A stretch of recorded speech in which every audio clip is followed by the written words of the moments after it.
Oke, selamat datang semuanya. Hari ini kita bakal bahas sesuatu yang luar biasa paradoks soal Indonesia. Ini adalah sebuah kisah tentang gimana bahaya geologis yang paling besar, malah nyimpen kekayaan yang nilainya nggak ketulungan. Coba deh, kita bayangin bareng-bareng. Gimana kalau tempat paling berbahaya di seluruh planet ini, ya, yang isinya gempa melulu, gunung meletus terus? Ternyata justru jadi salah satu yang paling kaya. Nah, inilah inti dari obrolan kita kali ini, paradoksnya Indonesia. Sebuah negara yang lahir dari api, tapi sekaligus diberkahi sama api itu sendiri. Yuk kita bedah lebih dalam. Biar ngerti ceritanya, kita harus kenalan dulu sama panggung utamanya. Cincin api Pasifik. Bayangin aja ini kayak jahitan super besar di kulit bumi kita yang ngelilingin Samudra Pasifik. Nah disitulah lempeng-lempeng bumi itu ketemu, tabrakan, gesekan, dan boom! Lepasin energi yang gila-gilaan. Oke, kita lihat dulu sisi pertama dari koin ini ya, yaitu bahayanya. Posisi Indonesia itu bisa dibilang pas banget ada di jantungnya zona superaktif ini.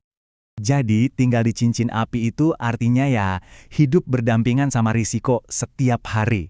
Soal gempa itu bukan lagi pertanyaan kalau terjadi, tapi kapan terjadi. Belum lagi kita punya lebih dari 100 gunung berapi aktif. Ancaman letusan itu nyata banget, selalu ada di depan mata. Tapi, disinilah bagian paradoksnya. Gejolak yang sama yang bikin semua risiko tadi, ternyata juga yang mencetak kekayaan yang, wow, luar biasa. Gini cara kerjanya, simpelnya. Panas dan tekanan super dahsyat di perut bumi yang bisa bikin bencana itu, ternyata juga berfungsi kayak dapur raksasa. Proses ini ibaratnya memasak mineral-mineral berharga, terus mendorongnya naik ke permukaan. Jadilah deposit yang siap digali. Dan hasilnya? Ya, itu tadi. Indonesia jadi punya harta karun mineral yang melimpah ruah. Kita ngomongin emas, tembaga, nikel, dan semua ini loh adalah tulang punggung industri modern di seluruh dunia. Mau lihat segede apa skalanya? Coba deh, lihat tambang Grasberg di Papua. Ini bukan sebarang tambang ya. Ini salah satu tambang emas dan tembaga terbesar di dunia. Ini buktinya apa? Betapa berharganya tanah kita ya gara-gara proses geologis tadi.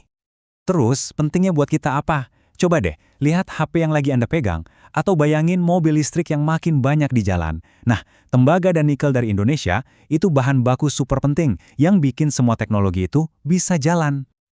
Oke, sekarang kita geser sedikit. Gimana sih caranya harta karun dari perut bumi ini diubah jadi bensin buat kemajuan negara kita? Alurnya itu kira-kira ada 3 langkah utama yang jadi mesin ekonomi. Pertama, sumber dayanya digali. Kedua, ini jadi bahan bakar buat industri dan diekspor. Dan yang paling penting, untungnya itu balik lagi ke negara buat biayain pembangunan. Jadi, duit dari tambang ini bukan cuma angka di atas kertas loh. Duit itu beneran jadi jalan tol baru yang kita pakai, sekolah yang lebih bagus buat anak-anak, sampai layanan kesehatan yang lebih baik buat kita semua. Dan jangan lupa, di balik angka-angka triliunan itu ada manusianya. Industri ini jadi sumber nafkah buat jutaan keluarga. Efek dominonya luas banget, mulai dari penambangnya langsung sampai ke sopir truk yang bawa hasilnya. Tapi tentu aja ceritanya nggak bakal lengkap kalau kita nggak ngomongin tantangannya.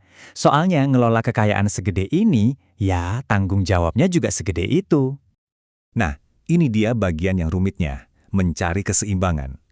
Di satu sisi ada potensi ekonomi yang gila-gilaan, tapi di sisi lain ada kewajiban yang nggak bisa ditawar buat jaga lingkungan. Ini kayak tarik tambang terus-menerus antara mau maju atau mau melestarikan. Kutipan ini pas banget buat nangkep intinya. Kata kuncinya satu, pengelolaan yang bijak. Jadi ini bukan lagi soal milih ekonomi atau lingkungan, tapi gimana caranya biar dua-duanya bisa jalan bareng buat masa depan yang lebih baik. Jadi, kita balik lagi ke pertanyaan di awal tadi. Cincin api Indonesia ini sebenarnya kutukan geologis atau justru sebuah berkah tersembunyi yang membangun negara kita? Mungkin ya, jawabannya ada di tengah-tengah. Gimana menurut Anda? Terima kasih sudah menyimak.